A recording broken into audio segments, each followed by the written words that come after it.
The congressional hearing room buzzed with quiet tension as Representative Nancy Mace leaned toward her microphone, a faint, dismissive smile crossing her face. For the past 15 minutes, Representative Jasmine Crockett had been steadily presenting verified evidence about election security, using detailed statistics that directly challenged several of Mace's earlier remarks about voter ID laws. "Representative Crockett," Mace began, her voice echoing through the chamber. "I find it amusing that someone who's been in Congress for barely a year believes she understands election systems better than those of us who've actually worked to build them at the state level. Maybe things work differently in Texas, but in the real world, the issues you're describing are almost laughable." And an easy murmur swept through the room as Mace punctuated her words with a theatrical laugh and a dismissive wave toward Crockett's carefully organized stack of reports. The room grew silent. All eyes turned toward Crockett. For several seconds, she remained perfectly still, her expression unreadable before she calmly reached for her microphone. "Representative Mace," Crockett began, her tone sharp yet composed. "Before I came to Congress, I served as chief election law attorney for Dallas County, where I oversaw security operations for over 800 polling sites and 2.6 million registered voters. I personally wrote and defended many of the very security protocols you're describing today. So, while I appreciate your confidence, I'd recommend verifying your facts before questioning those who've actually designed these systems from the ground up." The temperature in the hearing room seemed to drop. Mace's smile faded instantly, replaced by a rigid expression as members straightened in their chairs, aware that they had just witnessed a powerful exchange. Before diving into this unforgettable confrontation between two of Congress's most respected members, make sure to comment where you're watching from and subscribe for more political analysis and congressional updates. Representative Jasmine Crockett had built her reputation not through loud debates, but through deep preparation and legal precision. A graduate of the University of Houston Law Center, she spent more than a decade practicing election law before entering politics. Her expertise came from hands-on experience. She oversaw security protocols across multiple jurisdictions, trained poll workers, and defended verification procedures in court challenges from both parties. Before joining Congress, Crockett worked as election security counsel for Dallas County, where she led the country's first hybrid paper-digital ballot tracking system. Later recognized as a national best practice by the Nonpartisan Election Assistance Commission, election security isn't about partisan gain, she often explained during her campaign. It's about ensuring every valid vote counts and maintaining public confidence in our democracy. At 42, Crockett carried the same methodical precision that defined her legal career, approaching congressional hearings with detailed preparation, grounded in verifiable data rather than political slogans. Representative Nancy Mace, on the other hand, had forged her own distinct path to Congress.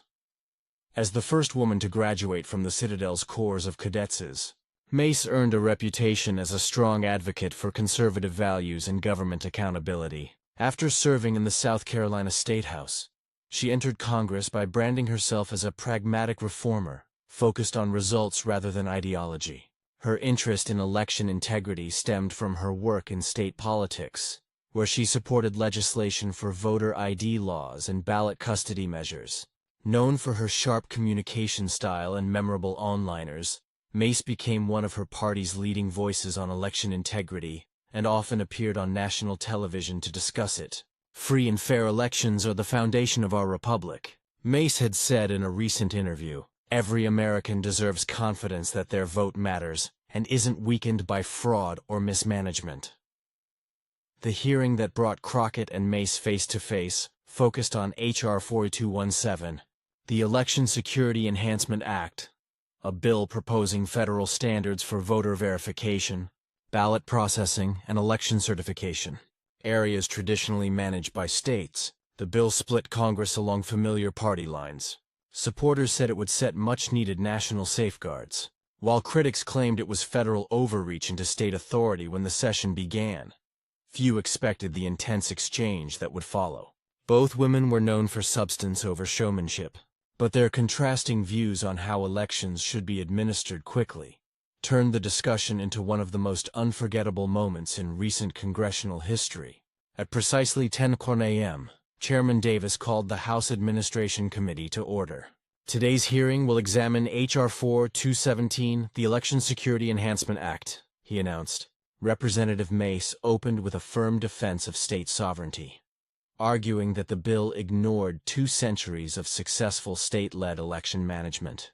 This legislation represents a deep misunderstanding of how elections work, she stated. States have managed elections for over 200 years. The federal standards in this bill would only add confusion and reduce local control. She cited her own record in South Carolina. When we introduced voter ID, voter confidence increased without hurting turnout. The predictions of suppression never came true. This bill ignores reality to federalize a system that isn't broken. When it was her turn, Representative Crockett approached the issue from a sharply different angle, one rooted in law, evidence, and historical precedent. Instead of making broad claims, Representative Jasmine Crockett focused on specific verifiable data and real-world case studies. As someone who has personally overseen election security systems across several jurisdictions, she began, I can say with confidence that while states rightly hold primary control over elections, inconsistent security standards leave gaps that put everyone's trust at risk. She presented a series of detailed charts comparing security protocols across different states. These differences, she explained, aren't just administrative choices. They represent serious vulnerabilities. When one state relies on outdated systems or weak verification processes, it can shake confidence in the integrity of our entire national election network. Crockett then turned to Representative Nancy Mace's earlier remarks, addressing them point by point with calm precision. Representative Mace suggested that voter ID laws haven't reduced participation, Crockett said. However, the data tells a different story. She referenced a University of Pennsylvania study showing that specific identification laws had led to measurable declines in voter turnout among certain demographic groups. This isn't partisan spin, Crockett continued. It's documented evidence. And it's exactly why this bill sets national minimum security standards, while still allowing states flexibility in how they implement them. The Election Security Enhancement Act doesn't federalize elections. It simply ensures that every jurisdiction meets the same basic security threshold. As the question period began, the discussion between the 2 congresswomen grew more intense.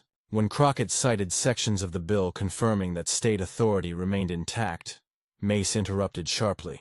Representative Crockett, these so-called safeguards are just window dressing on a federal power grab, Mace declared. States don't need Washington bureaucrats dictating how to run elections they've managed successfully for generations. Crockett stayed composed, her tone professional yet firm. With respect, Representative Mace, she replied, election administration has changed dramatically in the past few decades. We're now facing cybersecurity threats and organized attempts at interference that didn't exist before. This bill doesn't strip states of authority. It simply ensures consistent protection nationwide. The exchange grew more pointed when the topic shifted to ballot chain of custody procedures. Mace praised South Carolina's system as a national model. We've implemented one of the most secure systems in the country, she stated proudly. Our chain of custody requires dual-party verification at every transfer point with both Republican and Democratic observers present. It's airtight. Crockett listened closely, then responded with controlled precision. I appreciate Representative Mace's explanation, she said evenly. But I've reviewed South Carolina's official election security protocols in preparation for this hearing, and they differ from what you've described. She displayed the official documentation on the screen. In reality, verification occurs at the collection and counting stages only, not at every transfer point. That leaves a gap that security experts have identified as a serious risk. It's exactly this kind of inconsistency that federal baseline standards are designed to fix. For a moment, Mace appeared caught off guard. Those documents must be outdated, she insisted. Crockett immediately brought up a second image. This is your state's latest election procedures manual dated just 3 months ago, she explained. It confirms the same gap I mentioned. The room fell silent as members realized they were witnessing a rare fact-based confrontation in a congressional hearing, not partisan rhetoric, but an evidence-driven debate. Frustrated by Crockett's command of technical details, Mace tried to steer the discussion back to ideology. The principle remains, she argued. States should control their own elections without interference. Crockett nodded but countered firmly. I agree that states hold primary responsibility, she said. But that responsibility has limits when weaknesses in one state can undermine public confidence nationwide. This bill doesn't take over elections. It simply ensures security consistency across the board, drawing from the best practices developed by states themselves. As the discussion continued, observers noticed the shift in tone. What began as a typical partisan hearing had become a direct contest between political talking points and professional expertise. One committee reporter later described it as a showdown between slogans and facts. The decisive moment came when the issue of voter ID laws resurfaced. Mace, who had long defended them as vital for preventing fraud, stated firmly, "States like South Carolina have proven that strict photo ID rules prevent fraud without discouraging real voters. Claims of suppression are exaggerated. The benefits are clear," Crockett replied with her trademark precision. "Actually, Representative Mace, the data tells a different story," she said. A comprehensive 2020 study found only 31 documented cases of voter impersonation fraud in the entire country over 20 years. The only type of fraud photo ID laws address. Meanwhile, an MIT analysis showed that around 280,000 registered voters were unable to cast ballots in states with strict ID requirements simply because they lacked acceptable identification. As she projected the statistics on the screen, the chamber grew still. "This isn't partisan interpretation," she concluded. "It's factual evidence, and it shows why thoughtful, data-driven standards are essential to both security and accessibility." It was verified information from nonpartisan academic research, clearly showing why the proposed law took a balanced approach, requiring voter identity checks, but allowing several forms of verification beyond just photo ID. This calm, fact-driven breakdown of Representative Mace's main argument, supported by concrete evidence, instead of vague claims, visibly unsettled the South Carolina Congresswoman. Seasoned analysts later called it a major strategic mistake on Mace's part. Dropping policy discussion, she shifted toward questioning Crockett's qualifications. "Representative Crockett," Mace said, her tone cutting through the quiet chamber, "I find it amusing that someone who's been in Congress barely a year believes she knows more about election security than those of us who've actually put these systems in place. Maybe in Texas things work differently, but in the real world, the concerns you're raising are almost laughable." Her words were followed by a forced laugh and a dismissive wave toward Crockett's neatly organized papers. The personal swipe, rare in a policy-focused session, created instant tension across the hearing room. Committee members exchanged uneasy looks, aware that the discussion had suddenly shifted from facts to personal attacks. Crockett didn't respond right away. For 3 full seconds she sat completely still, eyes locked on Mace, her expression calm and unreadable. When she finally spoke, her voice was steady, clear, and controlled. "Representative Mace," she began, "before I came to Congress, I worked as the chief election law attorney for Dallas County, where I supervised security for 800 polling places and 2.6 million registered voters. I personally wrote and defended many of the security systems you're describing. So, while I respect your confidence, I'd recommend checking your facts before questioning those of us who have actually built these systems from the ground up." Her reply, sharp yet composed, hit the room like a jolt of electricity. The air went silent. Ma's smirk faded instantly, replaced by a stiff, frozen expression. Several committee members glanced at one another, some wide-eyed, others quickly flipping through their notes, realizing they had just witnessed a turning point in the hearing. Chairman Davis stepped in to steady the atmosphere. "Thank you, representatives," he said smoothly. "Let's move on to questions from other members." But the energy in the room had already changed. What had started as a typical political back and forth had become a defining moment. One observers would later summarize as the day expertise silenced talking points. Crockett continued with the same calm precision she had shown throughout the hearing. "Certainly, Representative Mace," she began. "Our hybrid verification model directly addressed digital security risks using what we called parallel verification." She explained that each ballot created both a digital count and a paper record, each marked with a unique QR identifier. These two systems worked independently, but were cross-checked through secure air-gapped verification protocols, as a visual diagram appeared on the screen.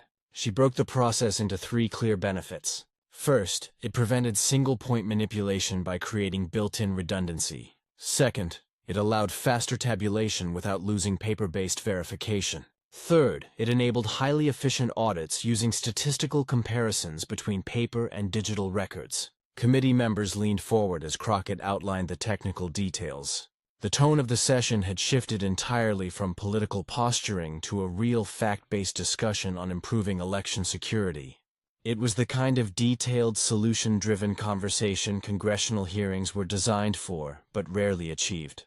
Chairman Davis, noting the constructive turn, extended the questioning period beyond the planned schedule. The committee is clearly benefiting from this level of detailed explanation. He remarked during the extended discussion, something unexpected happened. A moment of genuine cooperation. Representative Mace, addressing the section about provisional ballot verification, struck a more conciliatory tone. "Representative Crockett," she said, "Section 312 on provisional ballot verification seems a bit too rigid. Based on your experience, would it be possible to modify it in a way that keeps security intact while allowing states more flexibility?" This proposal of collaboration rather than confrontation signaled a noticeable shift in approach. Recognizing the opportunity, Crockett responded positively.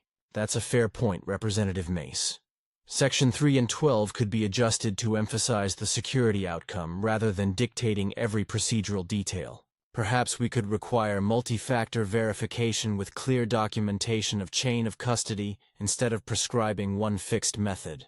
That would keep the standards strong while letting states adapt them to their systems." The exchange focused on problem-solving rather than political point-scoring, created a rare moment of real legislative progress. Chairman Davis seized the momentum.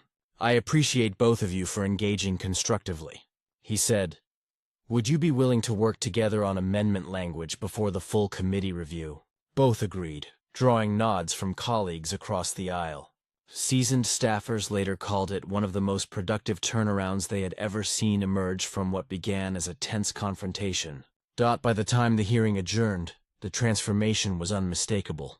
What started with Mace dismissing Crockett's data had ended with the two lawmakers collaborating on improvements to the very bill they had been debating. For Crockett, it was more than a personal victory. It was a demonstration of how expertise and preparation could turn conflict into cooperation.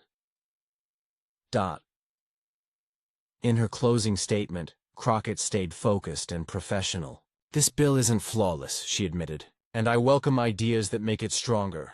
But its core purpose, creating baseline security standards while letting states manage implementation, addresses a real and urgent need in our election system. I look forward to refining these provisions with colleagues from both sides of the aisle before final passage." As the meeting wrapped up, several representatives approached Crockett to discuss technical details further. Their respect for her command of the issue, regardless of party affiliation, served as quiet validation of her steady, evidence-driven approach.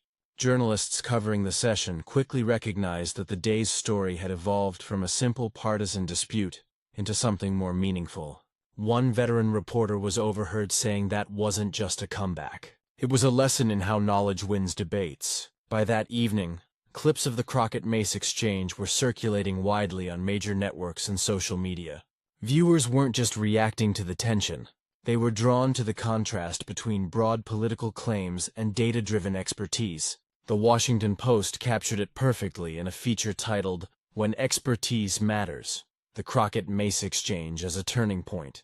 The piece noted that beyond the headline drama, the hearing stood out as a rare example of Congress choosing facts over sound bites. Political analysts across the spectrum agreed on its significance, even if they interpreted it differently. Conservative commentator Michael Steele remarked, "Representative Mace underestimated Crockett's background, a tactical misstep. The takeaway here isn't about ideology, but strategy. Know who you're debating before you challenge their credentials." Progressive strategist Jessica Bird highlighted a different lesson. "What made Crockett so effective wasn't just her resume," she said. "It was her discipline.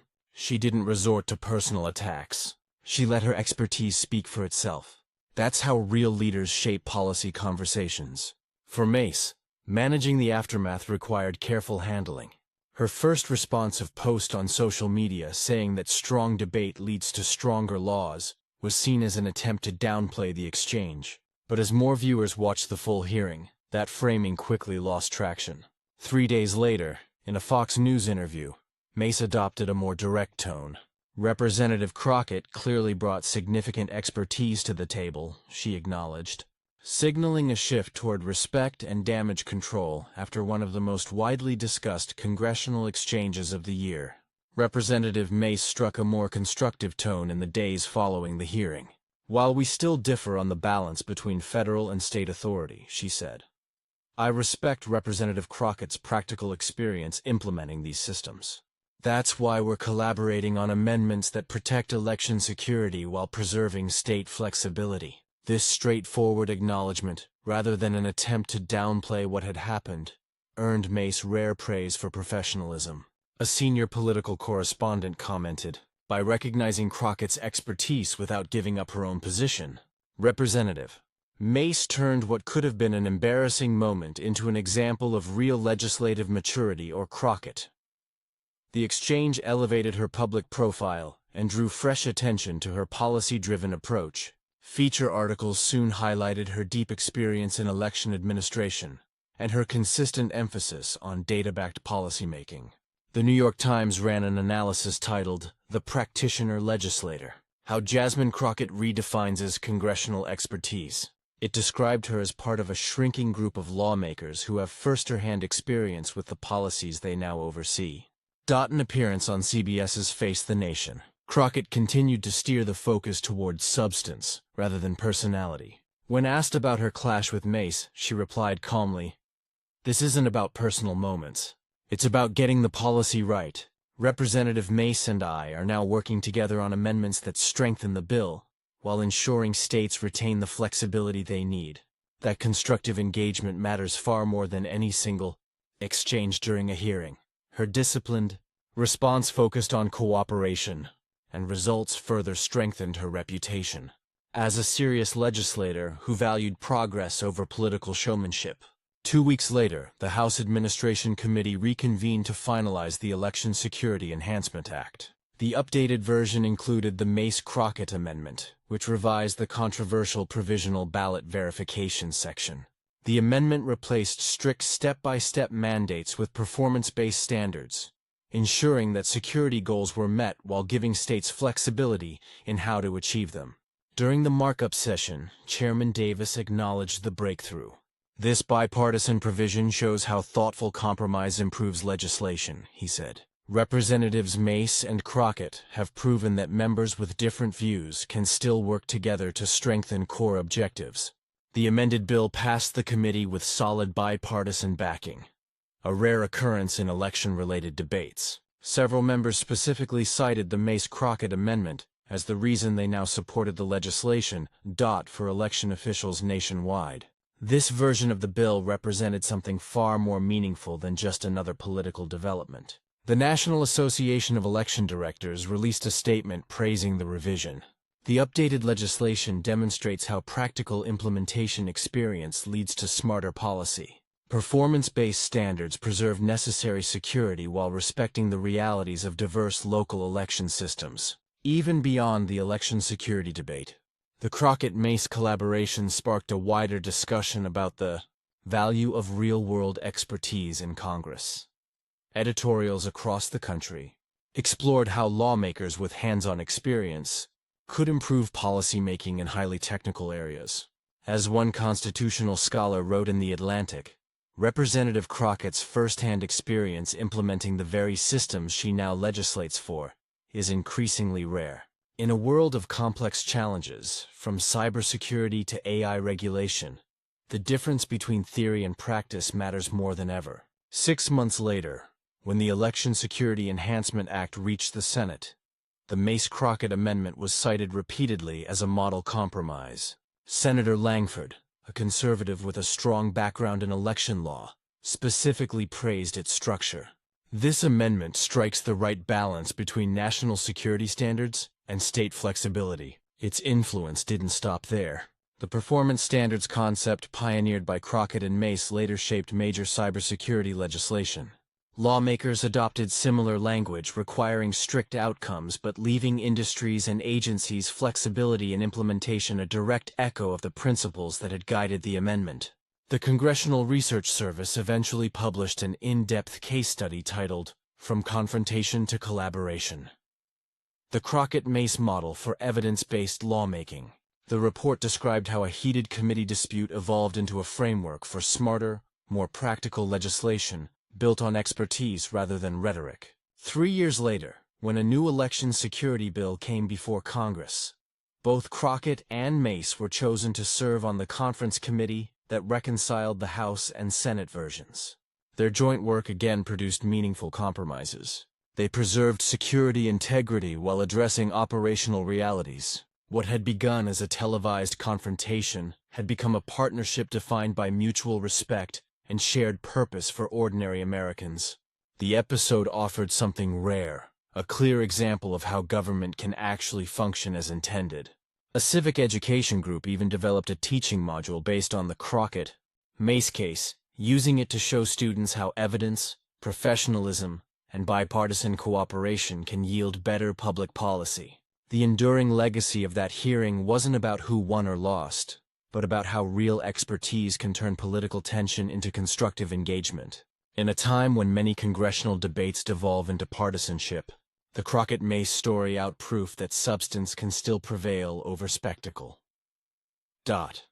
As one veteran congressional correspondent summarized years later, what started with a dismissive laugh ended with meaningful legislation that improved election security and upheld state authority. That's not just a win for two lawmakers, it's a win for Congress itself, working the way it was meant to. If you found this analysis useful, make sure to like the video and subscribe for more in-depth coverage of how today's most important policy debates are shaping the future. Share your thoughts in the comments. How important do you think real-world expertise is in crafting effective laws?